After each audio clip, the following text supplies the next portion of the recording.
We serve God by serving students. This is our legacy. It was the 60s, and it was a great time to be on campus. We were the sons and daughters of the greatest generation who had come back from World War II, and they were making a better world for us. Many of us were first-generation college and had the opportunity to get an education that our parents and grandparents never had.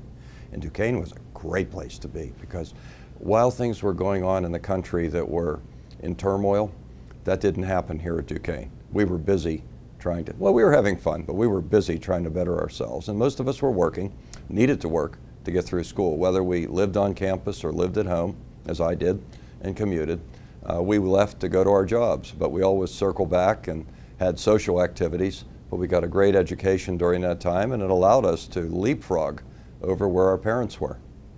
The fraternity was an important part of our time here at Duquesne because we were working, and we had, many of us were at home, and even those in the dorm, the fraternity was the central point.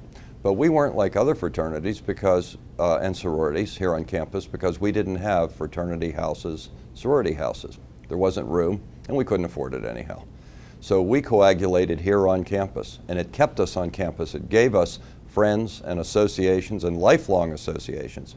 Father Joe Duchesne was our fraternity chaplain and was a chaplain to the fraternity and its successor fraternity for 40 years. But he was really a guy's priest. He was there for us. He was there when somebody got in trouble. He was there when we were having fun. He was there to guide us and give us values.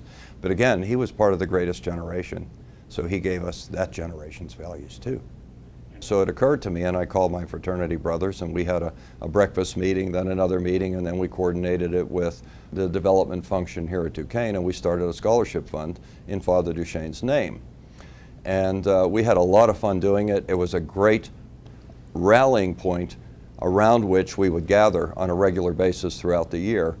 Now we're very pleased to report that the scholarship is over $1 million and helping quite a few young people, and we see them benefiting.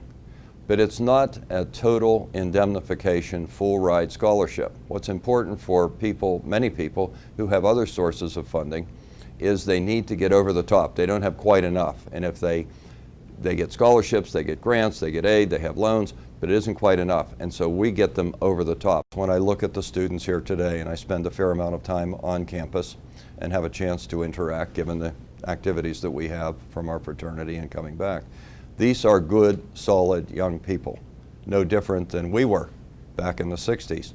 And these are people who are trying to better their lives and better their communities. So why wouldn't I invest in that? This is Duquesne University. This is our legacy in action.